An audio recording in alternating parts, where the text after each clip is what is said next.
Okay, so good afternoon, everybody. I'm Mr. E for the Excellence Language Facilitating Center, Academy Director and teacher. Welcome to our first Zoom talk. We're coming to you from beautiful Guatemala City. Remember that amazing opportunities are coming your way and many doors are opening for you today. We're honored to have our first guest today. Her name is Gabriela Flores. She's a psychology major and she has made the time here today to be with us to talk about a very, very important topic. Today's topic is going to be simply as this. What is the formula for happiness? What is positive psychology?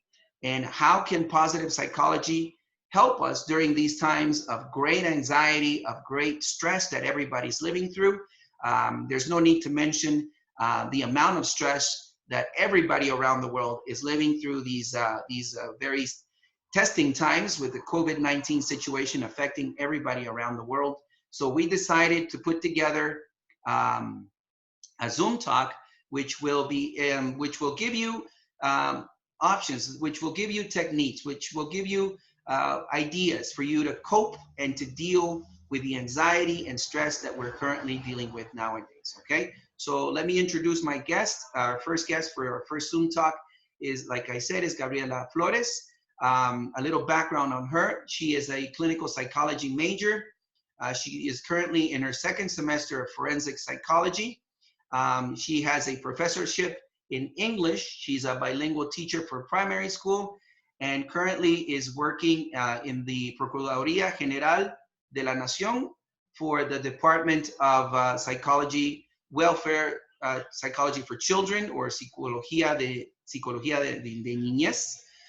It's her fifth, she also has a fifth year working as a clinical therapist.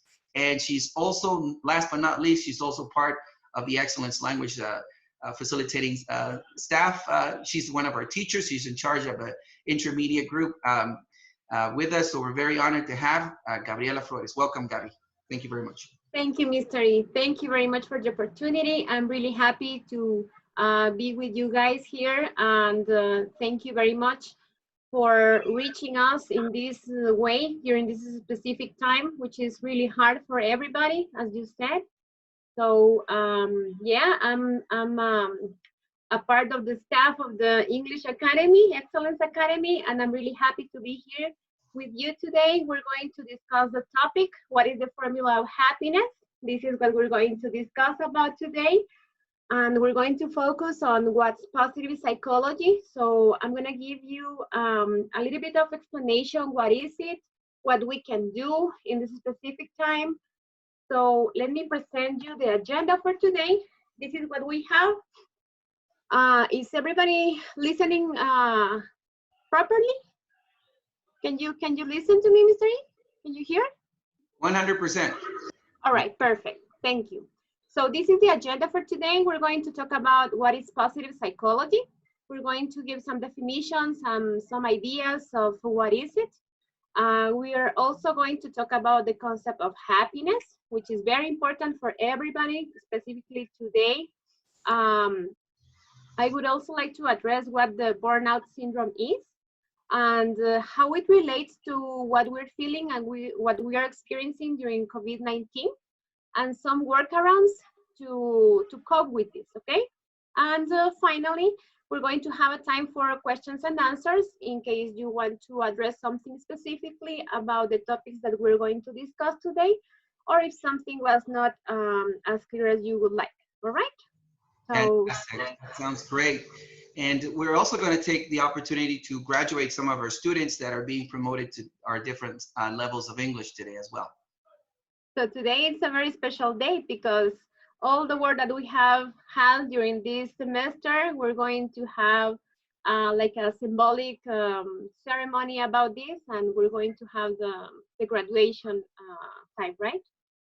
That is correct. Yeah, a moment before the question and answer section, we're going to go ahead and graduate our students.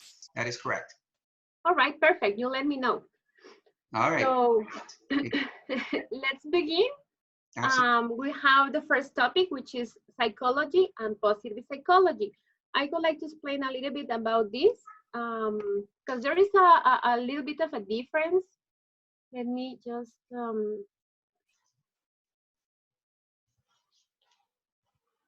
there.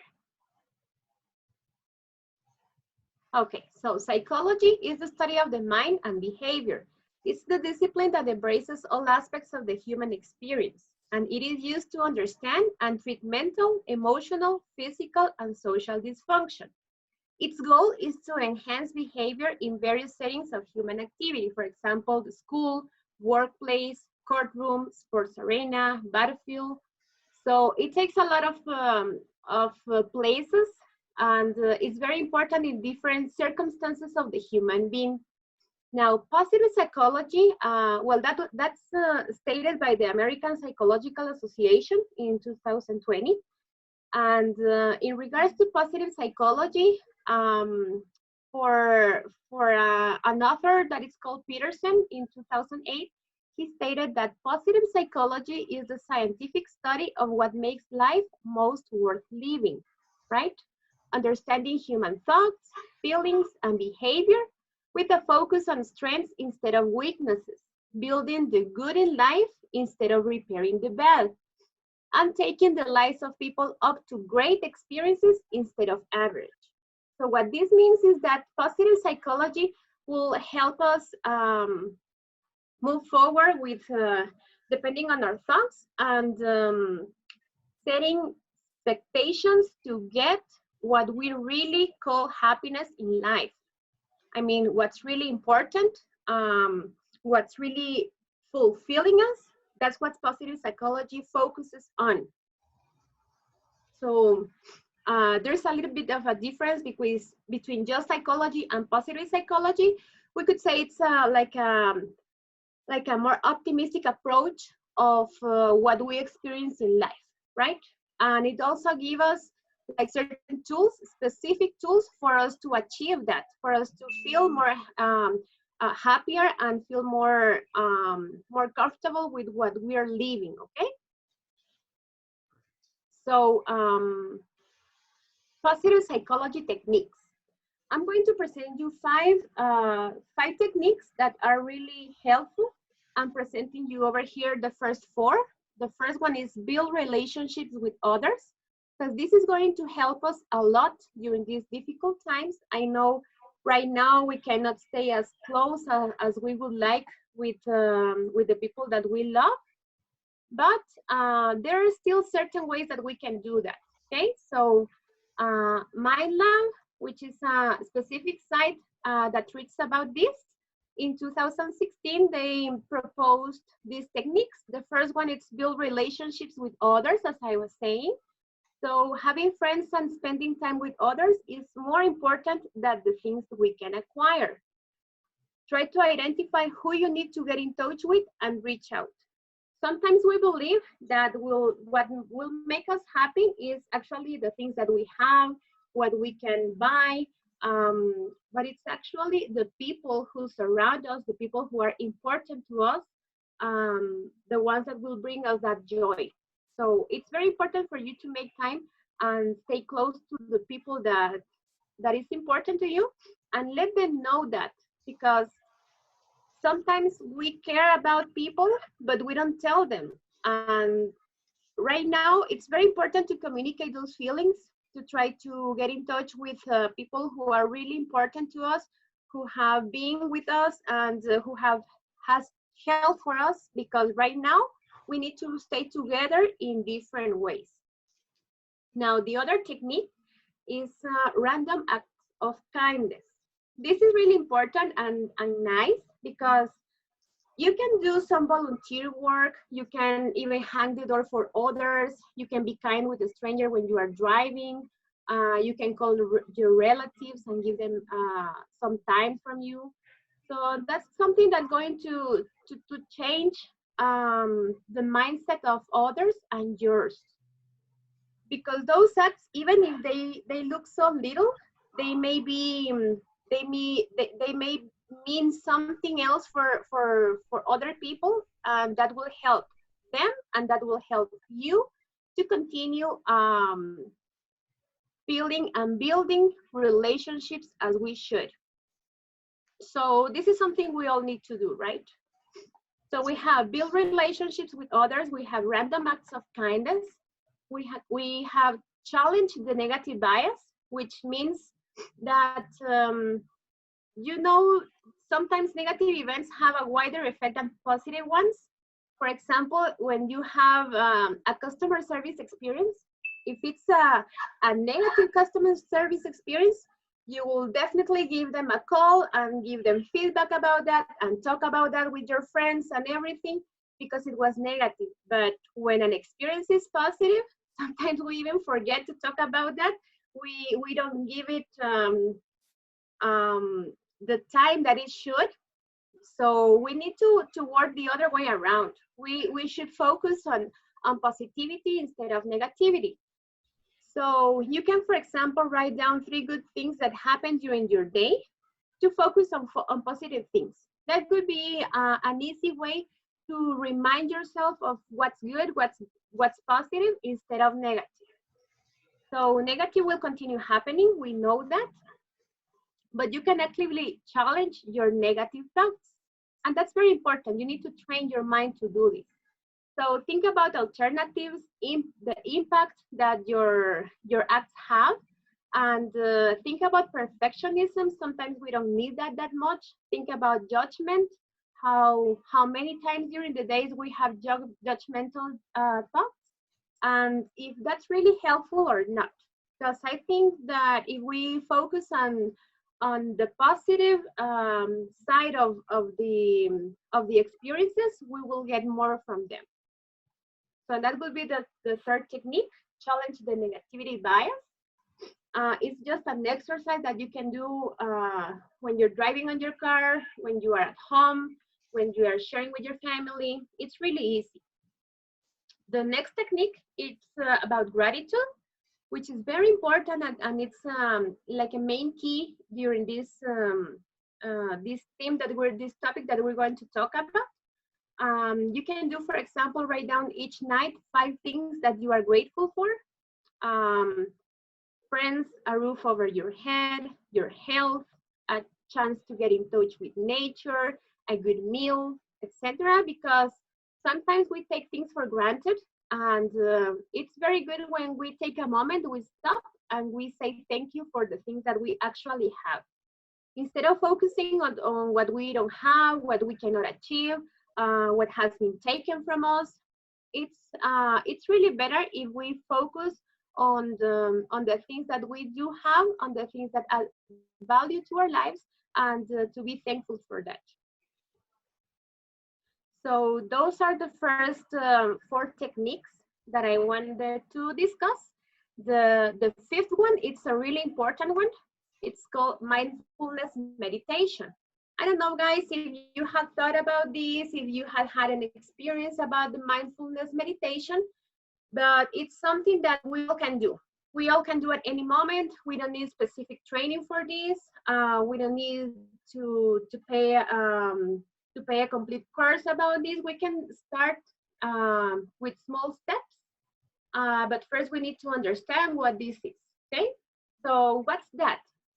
Attention and emotion regulation training that help us reduce anxiety, stress, and depression, enhancing the brain areas associated with a positive emotion. Okay, so it connects your brain with the feeling of a positive emotion. It helps with memory, with attention, and with empathy, and also with communication skills, which is something we are losing right now because we don't get as much chances as we used to socialize, to stay in touch with people, to communicate, right? So this will really help.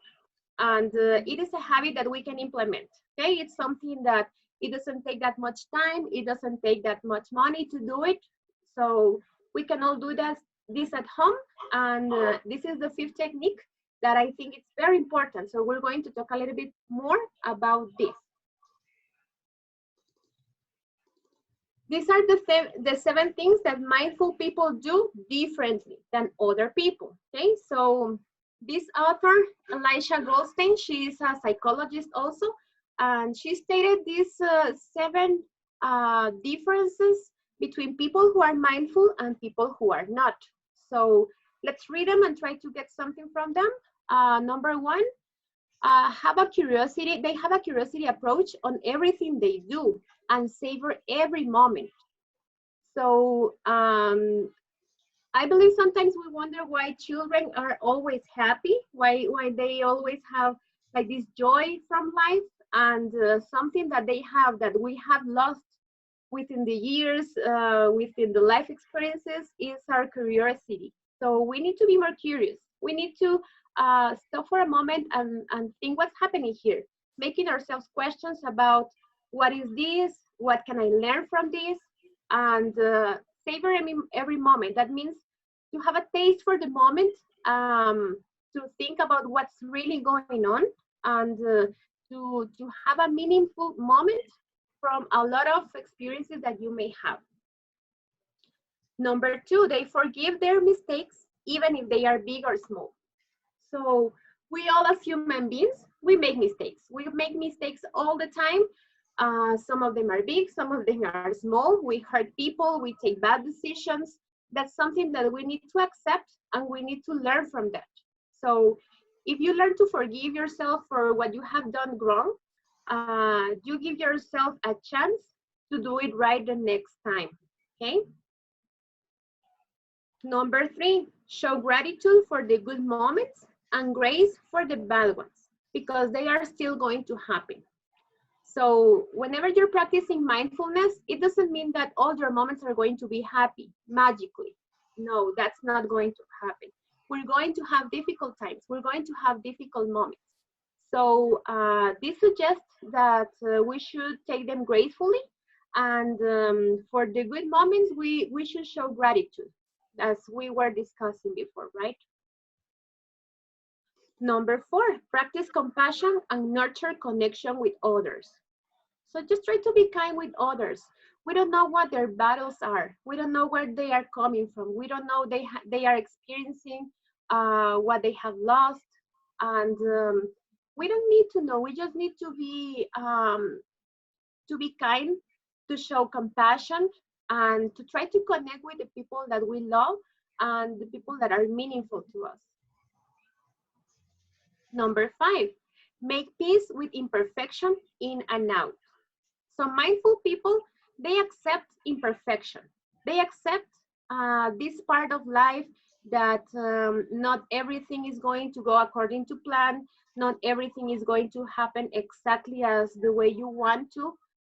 And this goes for inside and for out, okay? The circumstances, the context, it's going to be not exactly as you expected or as you wanted, but imperfectionism is okay. We need to accept that, okay? Don't obsess with perfectionism. Number six, embrace vulnerability by trusting others and by trusting themselves too. So these mindful people, they get closer to the people who they love. They recognize that they are vulnerable, that they can get hurt, but it's worth the effort to get in touch with the ones that they love. And this means that you need to give them trust, but you also need to trust yourself. So whenever you are in doubt, just remember that you have your answers, you have them within you. You need to follow your gut sometimes. You need to follow what your inner self is saying to you, and just trust you, because this life experience is going to be as good or as bad as you decide. And number seven, accept and appreciate the fact that things come and go. So this is very important, and this is a point that a lot of people always struggle with, because we want to stick to the things that we like, and we want to stay in our comfort zone forever and not move from there. But that's not possible, because there is nothing more secure in life than change. Everything is going to change all the time. Things come and go. People come and go. Experiences come and go. Bad things, good things. So all we need to do is savor every moment, and then let it be and let it go if it needs to go. So these are the 7 facts that things, the 7 things that mindful people do differently. We can learn from that. We can decide to apply them in our lives. Now, it sounds nice. Mindfulness meditation, it looks really nice, but how do I do this? How do I start doing that at home? How do I practice this with my family, with my friends, with my children? So I have here 4 basic steps that you can try at every point. And it doesn't take that much time. It doesn't take that much energy. I suggest for you to try it tonight to see if it works, right? This has been taken from the mindful stuff from mindful.org. You can also search for them. They can give you a lot of different techniques as well. Number 1, take a seat and set a time limit. So all you need to do is find a quiet and calm spot and set yourself an alarm to 5 or 15 minutes. If you are a beginner, just 15 minutes will be fine. And make sure to have a peaceful sound on your alarm, because you're going to have like a peaceful moment, okay? So you can let the cell phone take care of the time and just try to be with yourself and to be present with what you are doing at the moment, okay? So that could be the first step. Take a seat and set a time limit. Number 2, notice your body. So you need to try a position where you can feel comfortable staying for a while. You can be sitting, you can be, it's better if you sit so you don't fall asleep. And you can try just to start thinking about your body, okay? Pay attention to it. You can close your eyes, you can start thinking about your legs, your arms, how they help you do stuff, your inner organs. Try to imagine how they look like. Try to imagine them that they are healthy, that they are functioning, that they are helping you getting what you need from this life. So just think about your body and try to picture it in a healthy way. Number 3, feel your breathing. This is very important, and I think it's the key for the mindfulness meditation. You need to pay attention to the way you breathe, okay? So just follow the sensation of your breath as it goes in and out and focus on that. How the air comes into your lungs and expand them, and then how it goes out and again in and again out. So just focusing on your breathing will help you relax and will help you get into the place where you want, okay? Number 4, notice when your mind has wandered and be kind with it. Because let's face it, our mind, it's really difficult to control our mind. It's almost as if our mind wants to control us all the time.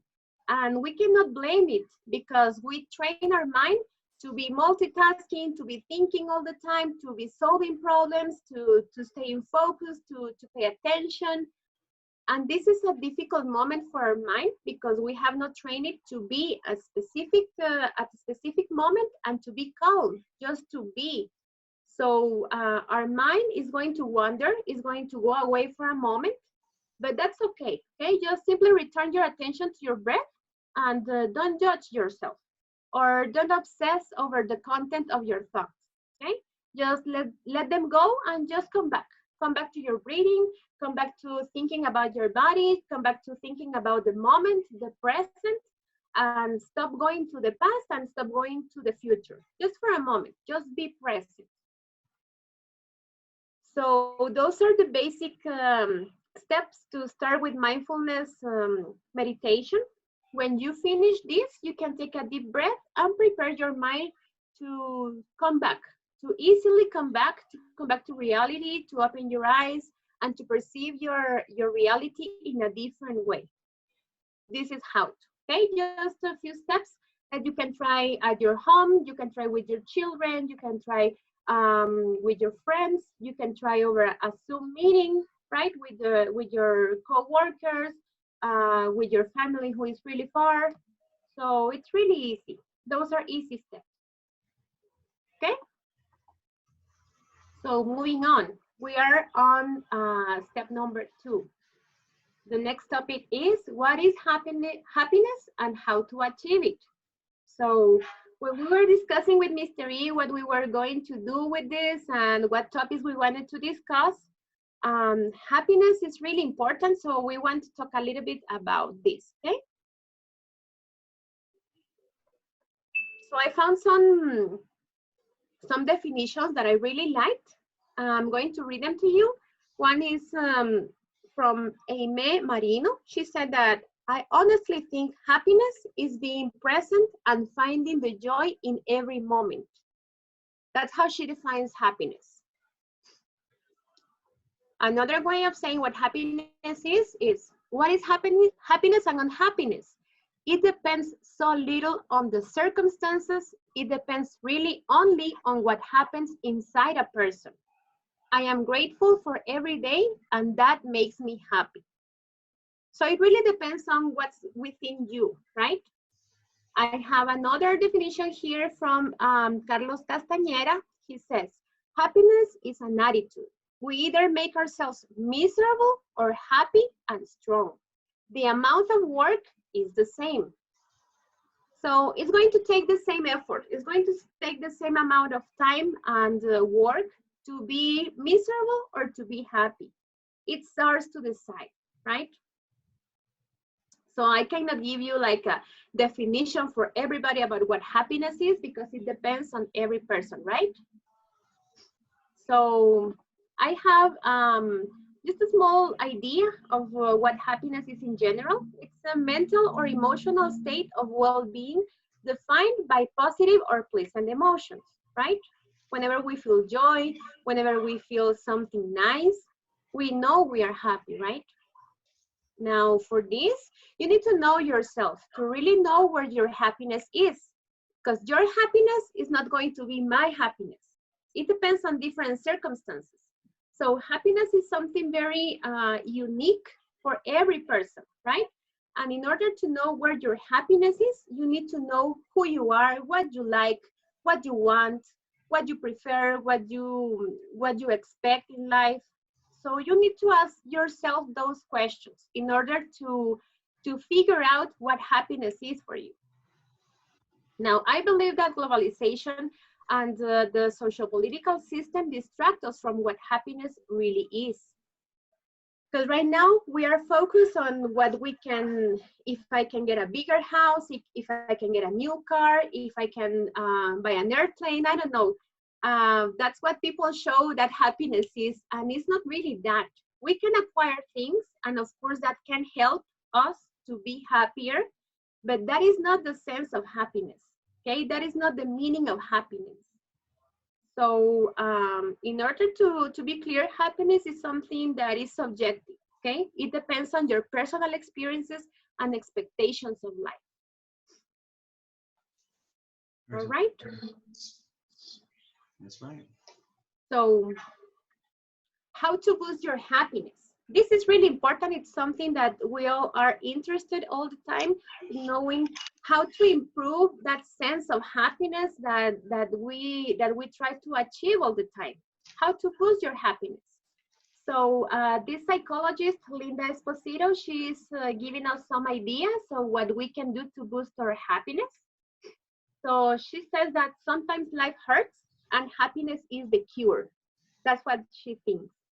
So she's giving us some ideas. You can try, for example, become less dependent on external sources of validation.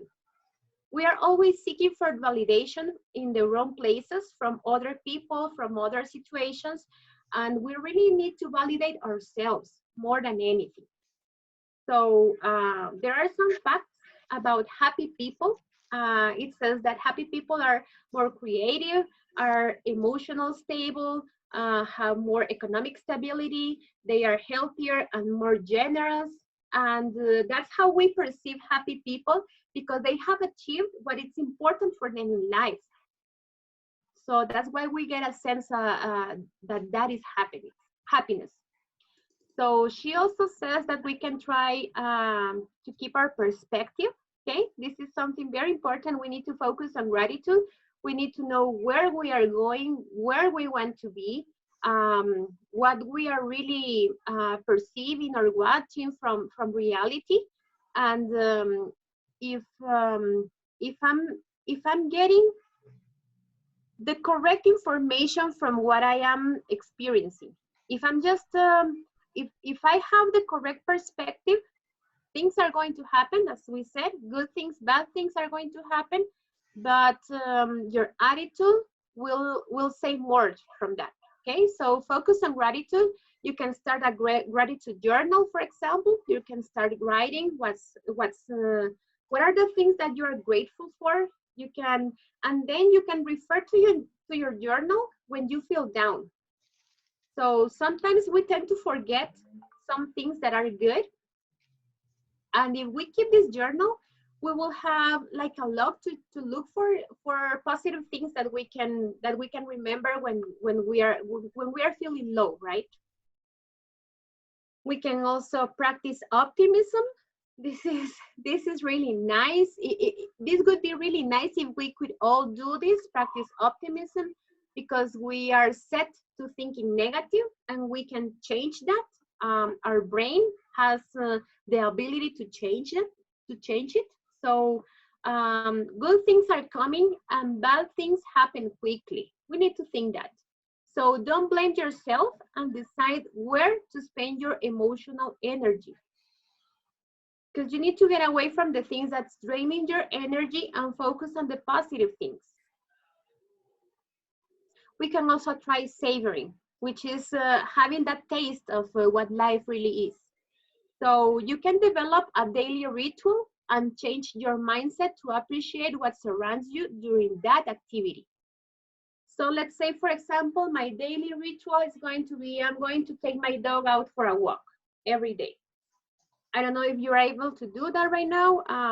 I wouldn't recommend that for these days because we have to stay at home.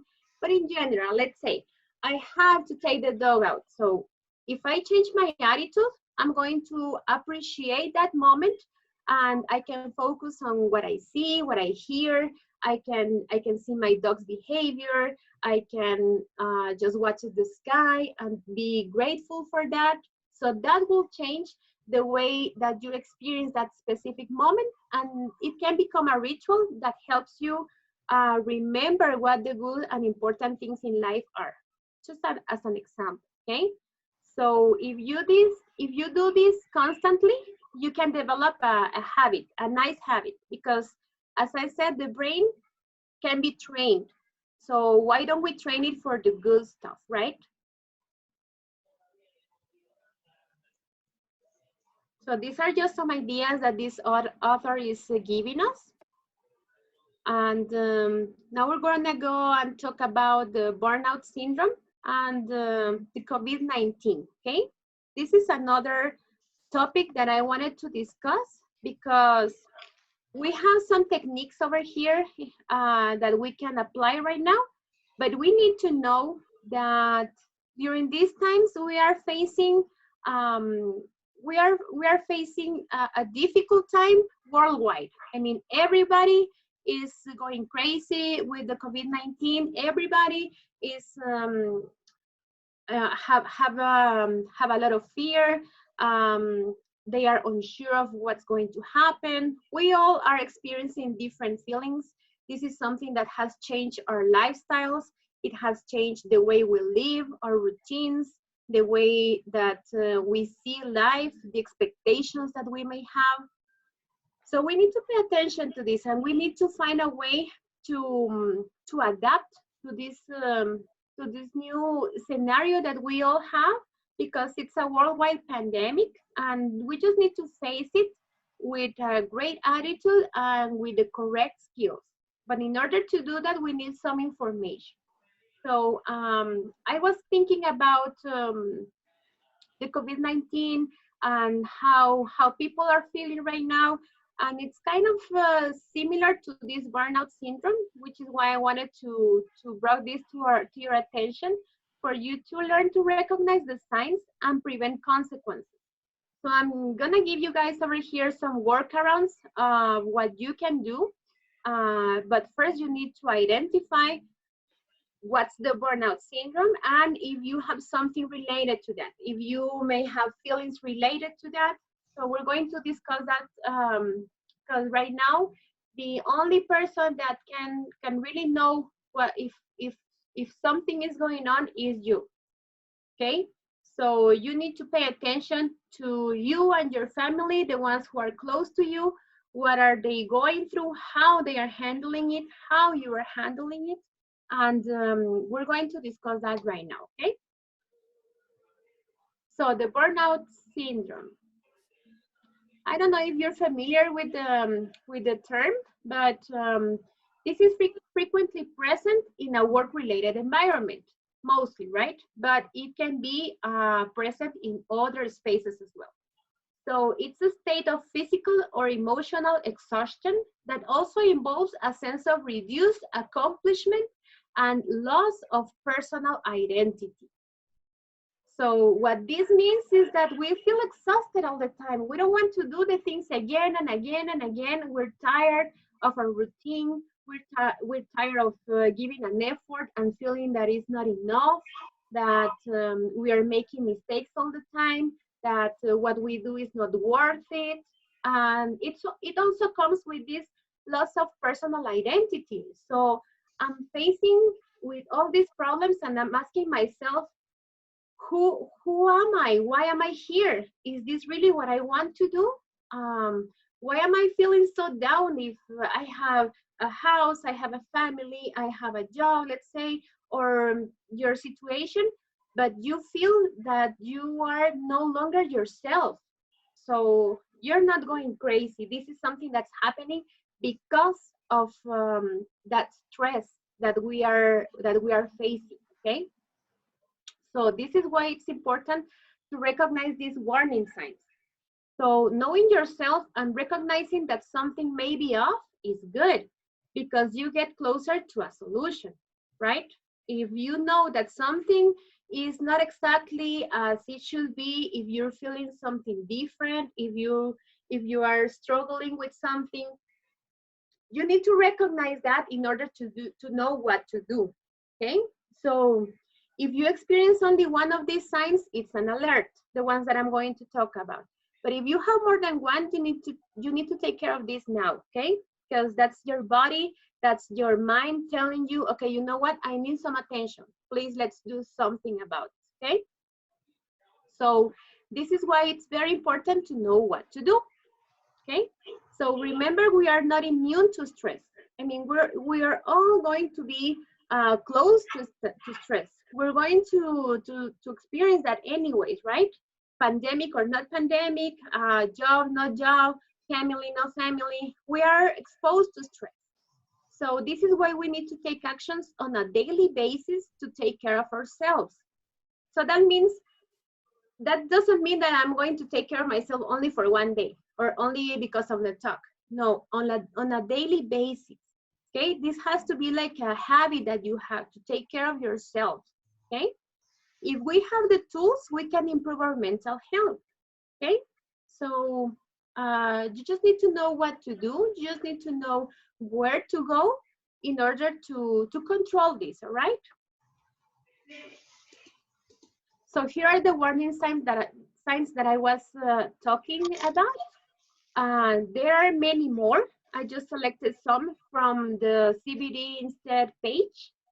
So we're going to talk about them right now and pay attention to each one because we may have experienced them one or more than one at certain point in our lives.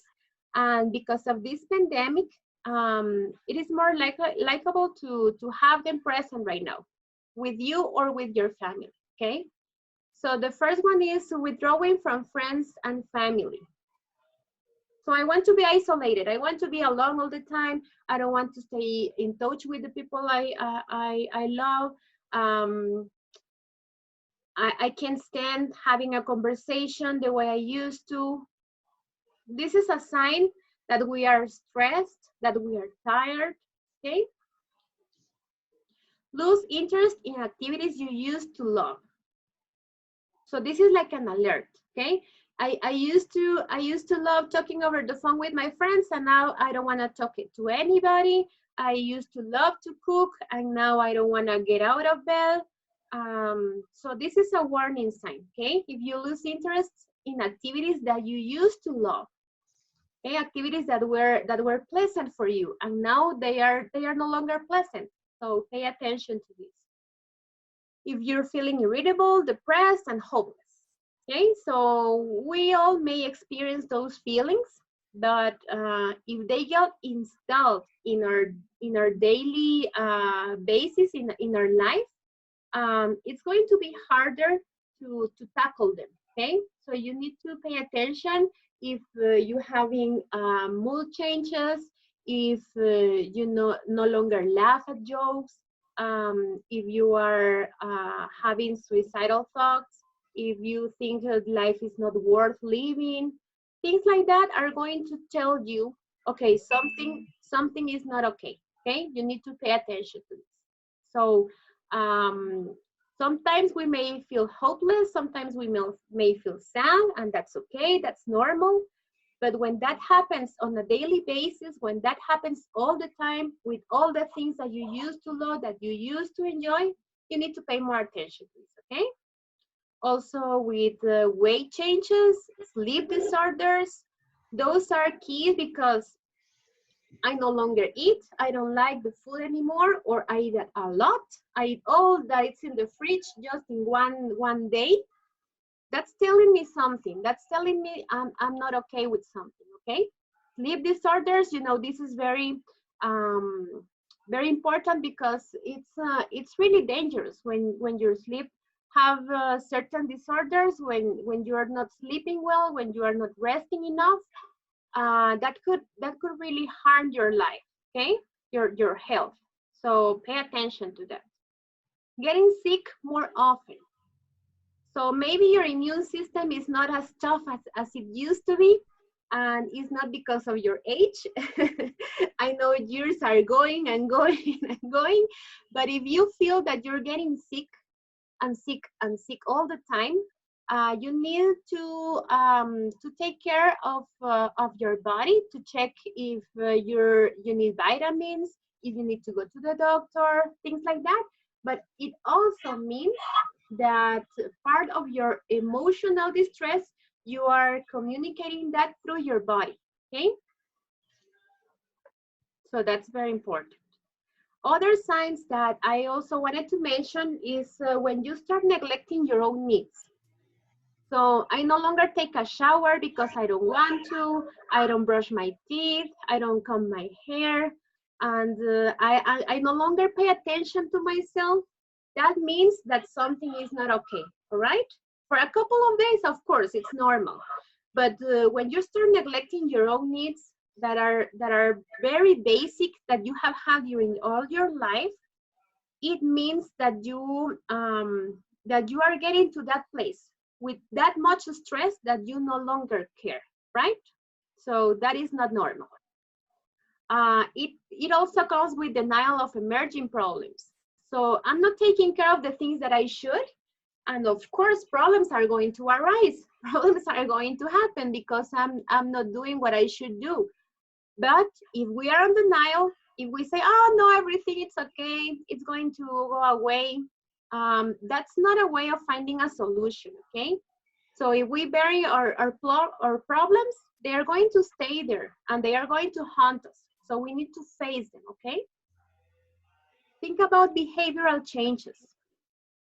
If, for example, I no longer like what I used to like, but now I'm feeling mad when people are asking me to go and play soccer, or if I'm mad all the time and I don't know why, if I overreact to certain things, that's also a sign, okay? The behavioral changes. It also comes with the weight changes, because if I'm starting eating bad, if I'm not eating the way I should, it will come with also behavioral changes, okay? And inner emptiness.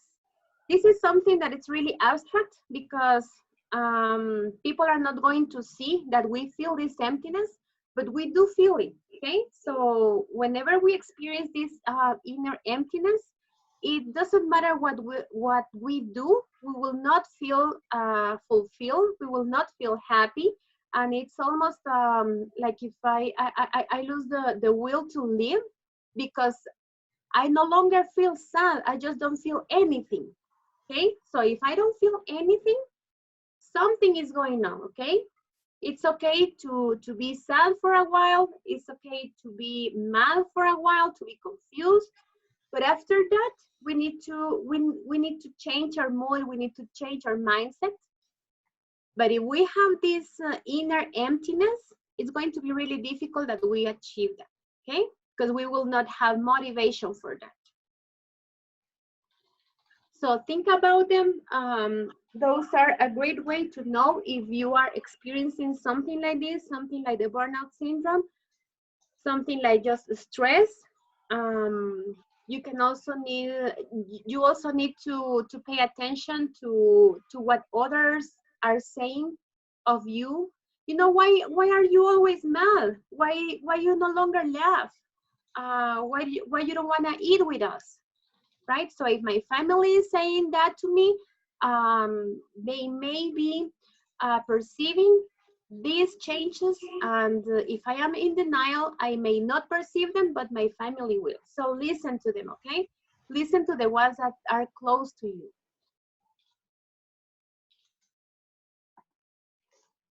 Okay? So again, we need to talk about what to do. We know the problem, but what do we do with this? We need to find some solutions for that. So the same author, Linda Esposito, she mentioned some steps that we can take. For example, count kind gestures. As I was saying before, when you do good things to others, you feel good. And sometimes we forget that, but it's really important that you try to recognize when you are kind, when you are noble, when you are good with others. Okay, that is also a good idea. So you can keep, for example, a log of your good actions for a while, not all the time, but for example, for a week, I'm going to list all the good actions that I'm taking to others, so I can remind myself that I can also be good to others, right? You can also record 3 funny things each day. So it could be something you created, it could be something you observed, it could be something spontaneous, a joke, but something that makes you laugh, something that you find funny, okay? And if you do this, for example, for a week, at the end of the week, you can read them all and you can share them with your family, and it will instantly change your mood, okay? Because the idea or that will remind you what you felt in that moment and will bring you back that joy, okay? That's gonna be helpful. Now, another thing that she mentioned that you can do is write your future diary. So it's a non-existent diary. It's a diary of things that haven't happened yet. This is something very interesting because now you get to wonder how you picture yourselves in 6 months, in a year, in 10 years from now. How do you think life is going to be? How do you think your life, your family, your surroundings are going to be? And you also need to focus on what feelings and life changes you will face. Because right now, as we said, change is in everything, right? Right now we're facing something we were not prepared for. We did not expect this, but this will also pass. So what about the next future, the next scenario that I'm going to face? How do I picture that? And of course, try to bring it to positive, so you have an idea of what you want in the future. Because if you're going nowhere, of course you're going to get, you're not going to get the motivation you need. But if you have a picture of what you want in a year, in 5 years, in 10 years, for you and your family, it will help you achieve the things that you have in your mind. Of course, not everything may become a reality, but some of them will. And it will get you closer to know what you really want, because your expectations will change, of course. But it doesn't matter, because you already have an idea of what you want, okay? And that's very important. And it also helps, these ideas also help with the kids, because they also need to know where they are going to. They need to know what projects they want in their life, how their lives should be, according to what you are teaching them, to what you are showing them life is. And they also need to create their own reality of what's going to happen next. So these are some ideas. We have others that I found from an author called Monique Belcourt. She's proposing taking care of yourself.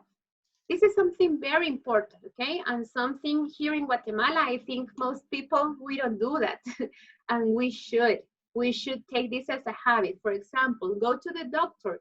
If you feel bad, if you have something is not going well with your body, go to the doctor. Go and have a check. That's not bad. That's good. You can also watch your nutrition habits, what you're eating, if you are respecting your schedules, if you are eating what's healthy, your sleep habits. Remember, if you don't sleep properly, that's very dangerous for your health, okay? Connection with others. If I'm reaching out when I need help, if I'm reaching out when I feel lonely, okay? Go to therapy. This is nothing, this is not a bad thing. Going to therapy, it's something normal. It's something that it's okay. It doesn't mean that I'm crazy. It doesn't mean that I'm not strong enough. No, it means that I can use a guide. I can use some support. And if I can get it, it's good, okay? Have a hobby, have an activity that you like. If you cannot go outside because of the stay-at-home thing that we are doing right now, you can find hobbies that are within your house. For example, if I always wanted to cook, I never had the time for it, do it. If I want to redecorate my house, and by redecorating, that doesn't mean that you need to purchase things. You can change the way or the layout of your house, and that will make you feel better. You can create a reading spot. You can create a safety spot or a meditation spot. So that will help. That will change your mindset and how you perceive your scenario, okay? Another way is reduce stressors. We're going to have stress, of course, right? We all agree to that. We cannot take out stress from our lives, but we can do certain things. For example, make a daily plan to organize your time, right? So that will help you through the day. Get away from toxic relationships. We all have toxic relationships, people who drain our energy, who do not show respect for us, who do not respect our boundaries, who do not value ourselves as a person. So get away from those relationships. You don't need them, okay? Delegate when possible, either at school, at your job, with your children. Right now that we are more in touch with our children because we have them all the time at home. I'm sure it has been difficult for a lot of parents, but there are good things that you can take from there. For example, they can help. They can help you cook. They can help you organize. They can help you clean. They can give you ideas. So try to get them into your activities and try to get them to help you. So you can work as a group, as a team. That will strengthen your family. Also, disconnect on nights and weekends. I don't know what your situation is, but sometimes with these changes at our jobs, we work even more hours than we used to when we used to go to the office. We're taking more hours from ourselves to do something at our jobs, and sometimes we need to disconnect from that.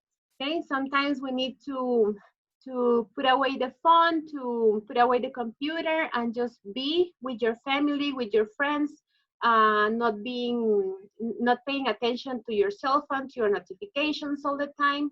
So that will help. Okay, that will reduce your stress.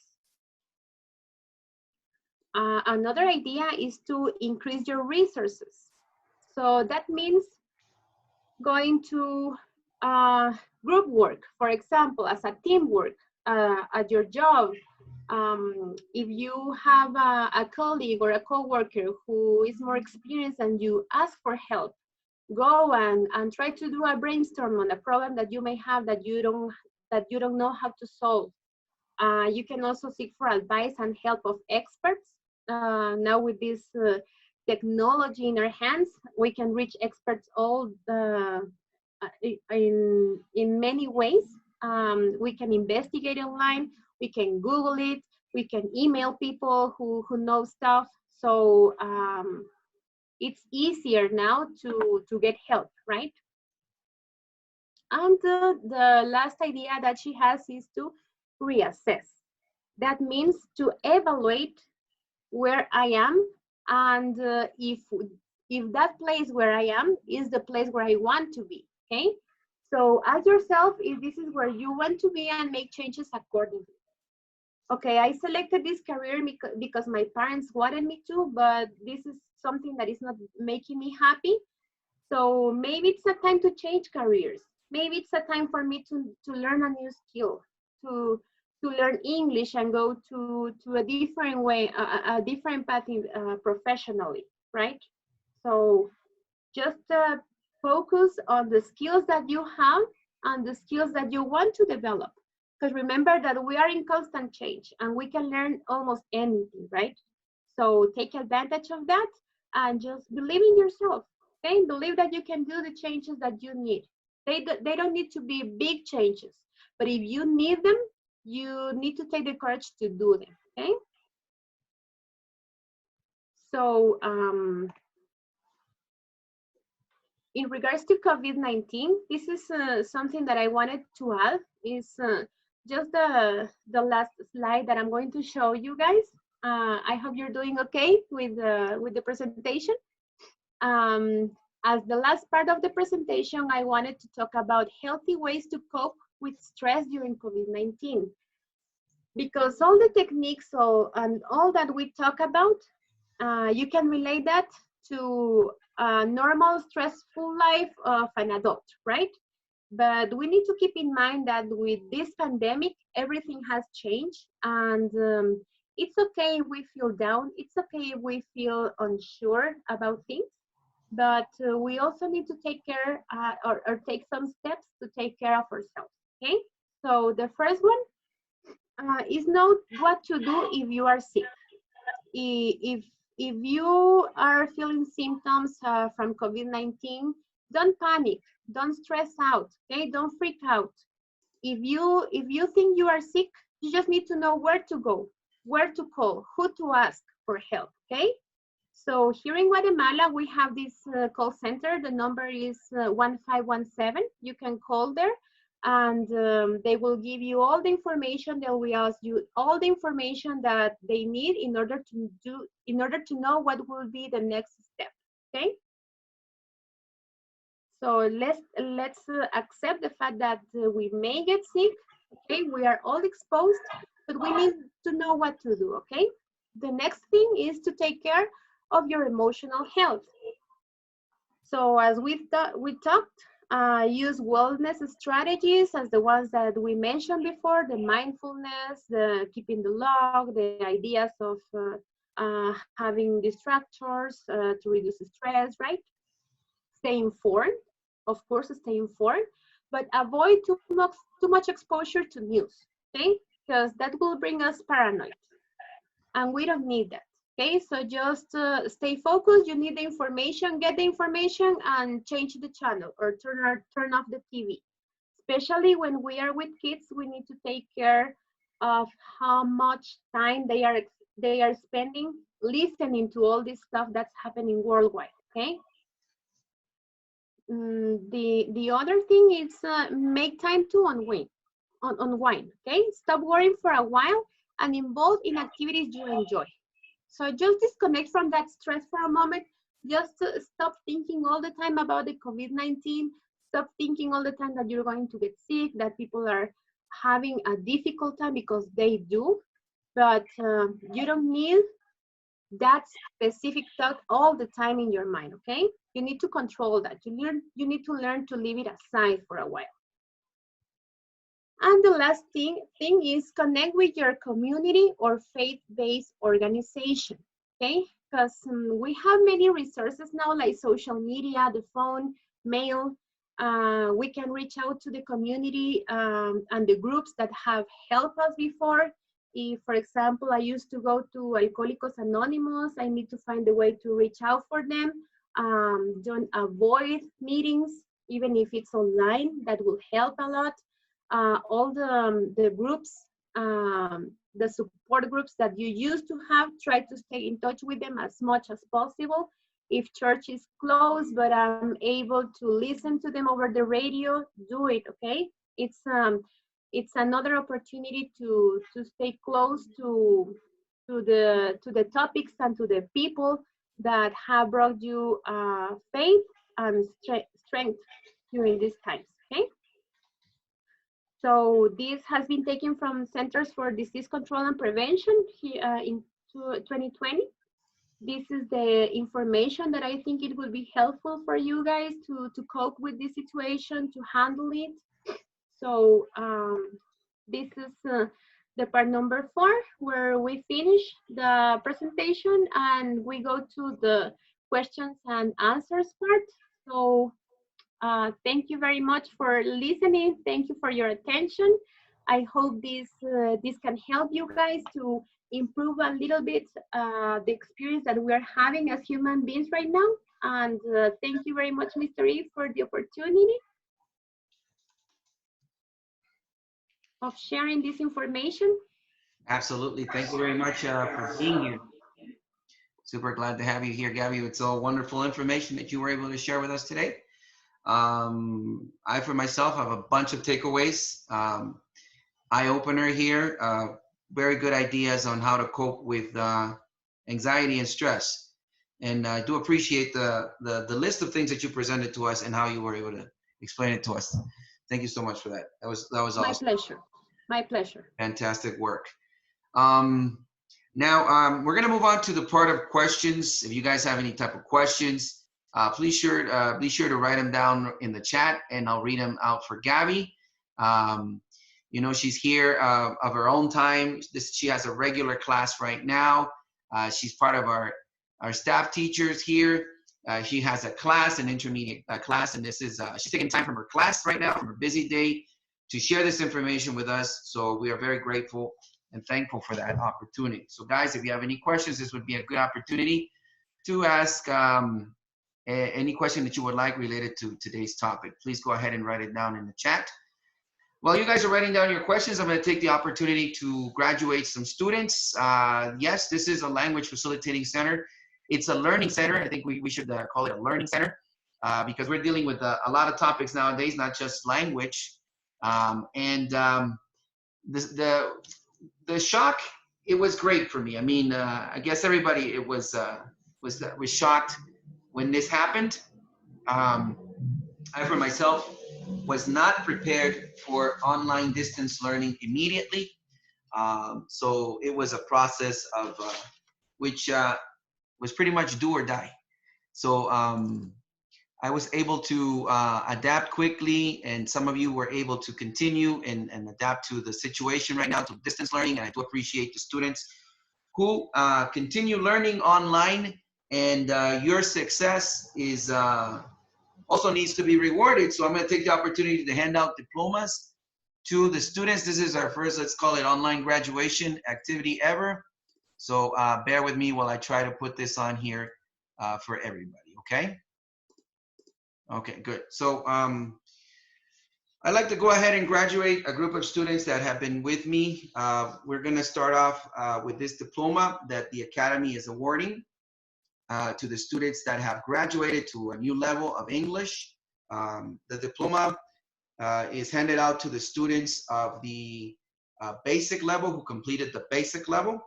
This diploma goes something like this: Excellence Language Facilitating Center certificates, or gives this certificate to Cesar de Leon for completing all requirements for the A2 Basic English course. The student has now been promoted to B1 Intermediate English. So we're gonna start mentioning names and giving out diplomas. So Cesar, congratulations for your achievement. Well deserved, okay? So you guys can there applaud there or show your appreciation there by putting your hands up there. So congratulations, Caesar. We'd also like to congratulate our student, Alan Garnica, for also completing all the requirements for basic training and has moved on to the pre-intermediate course. Congratulations to Mr. Dimas Ramirez, who has been very persistent in his studying and very consistent with his English training. Dimas has also completed basic English training to be promoted to the pre-intermediate level. Congratulations, Dimas. Well done. Would also like to recognize Marcos Orozco for also completing his basic training and being promoted to the pre-intermediate course, which is he is now currently enrolled in from Monday to Friday. Congratulations, Marcos. Would also like to congratulate Jocelyn Waleska Juarez Perez for completing her basic level requirements and being promoted to the pre-intermediate course. Congratulations. Let's keep it up. Would also like to congratulate Anderson Kulahai Funes for completing his basic training English and being promoted to the pre-intermediate course. Would also like to congratulate the brothers Vicente Ponce, Jason, and Erickson for also completing their training requirements. Luisa Fernanda Vasquez Figueroa for also completing her basic training course, being promoted to pre-intermediate. A special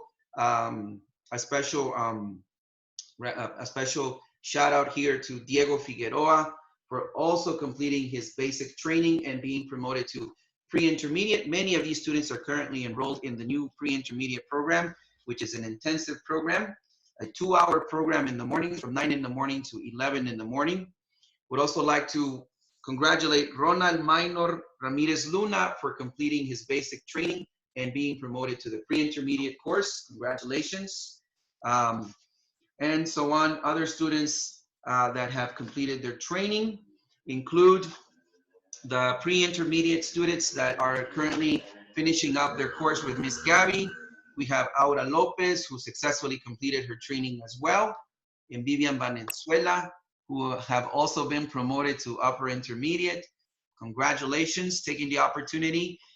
We will start new intermediate courses as of the month of July, so please enroll. Online education, don't stop your training, don't stop your learning. New training courses to begin this month of July. Gabby will have her class at night, scheduled for twice a week. And I will also be in charge of intermediate groups during the day as well. Okay, so thank you very much.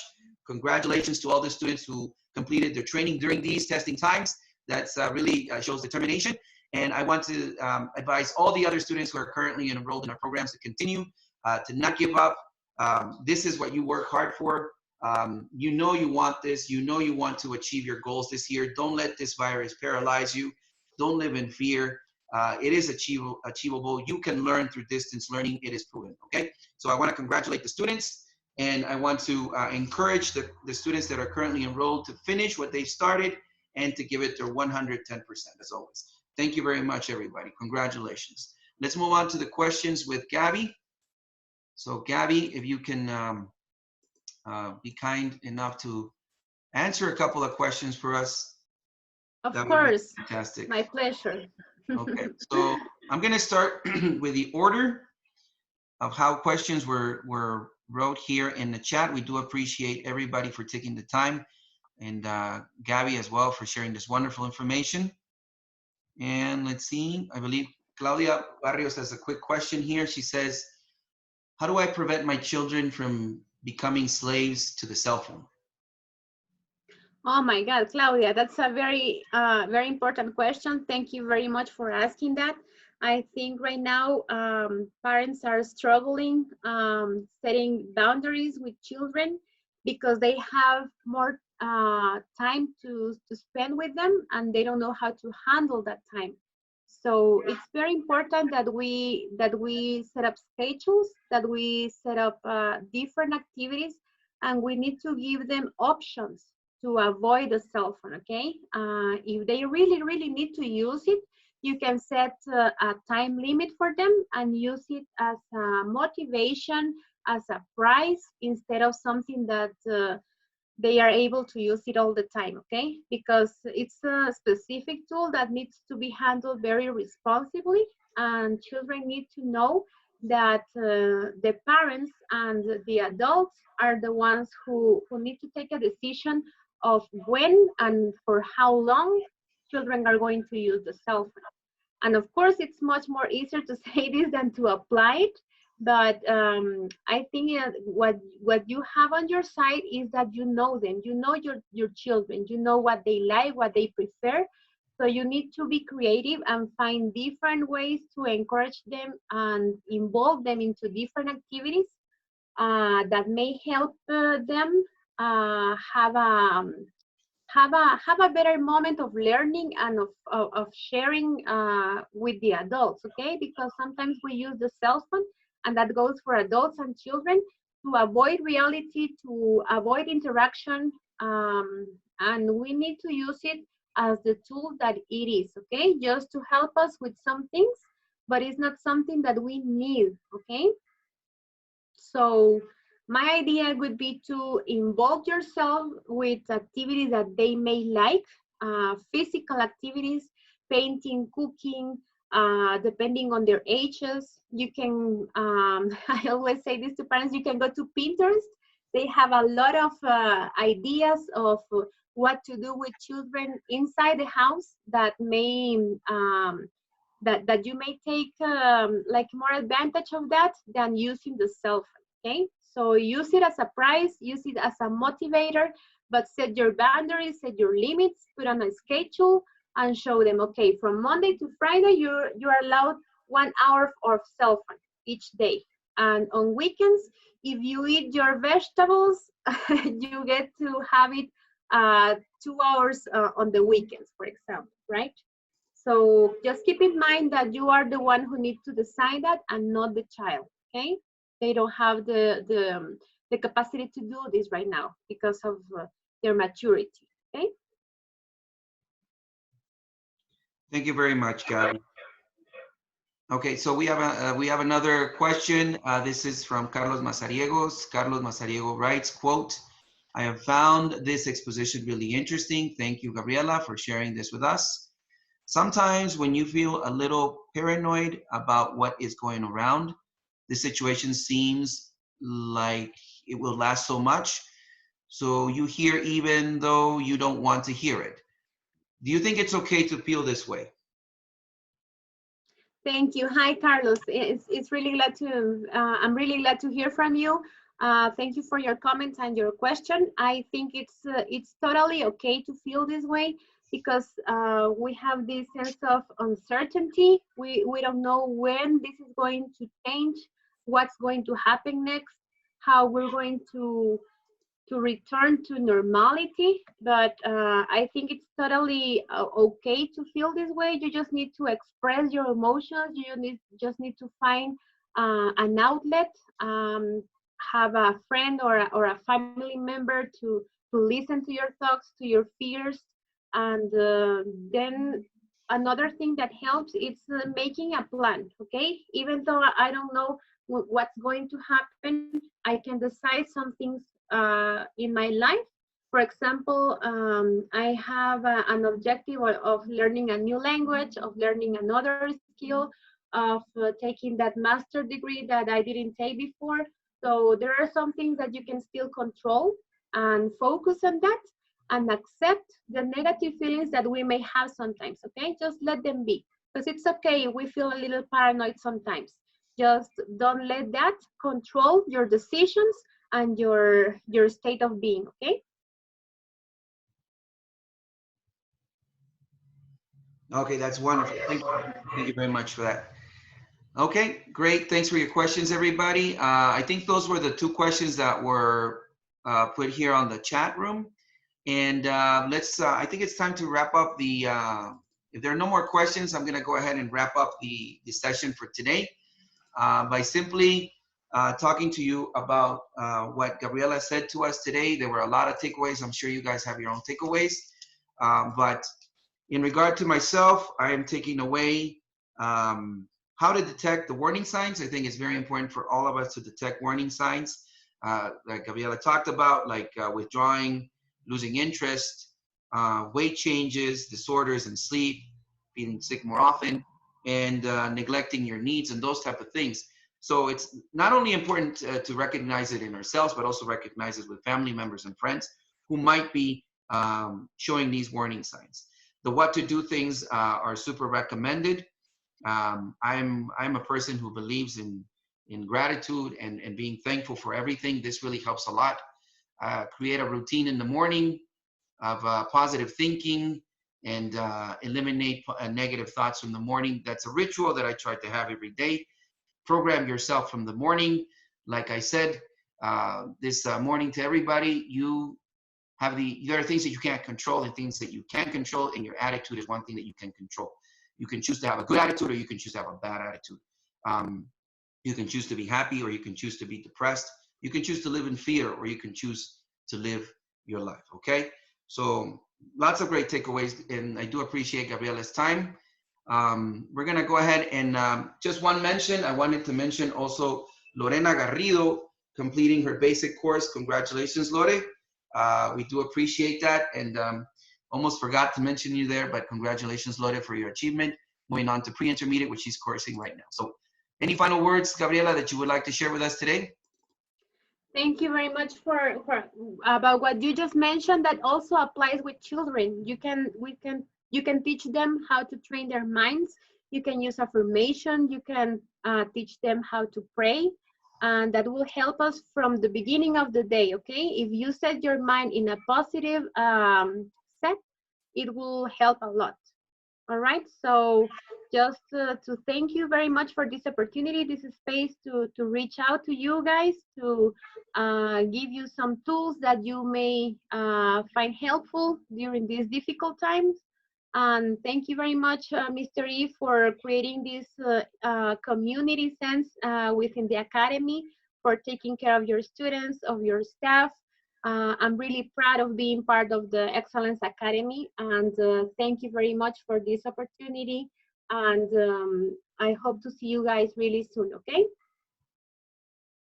Thank you, Ms. Gabby. And everybody, thank you very much for connecting. We hope to have these talks an ongoing thing. We might have Gabby. Just give us your feedback. What is your feedback about today's first talk? We would appreciate that. Write to us through social media. This is gonna be available on Facebook, through all our social media channels. Please go ahead and share it with your loved ones. If you're noticing warning signs, take action.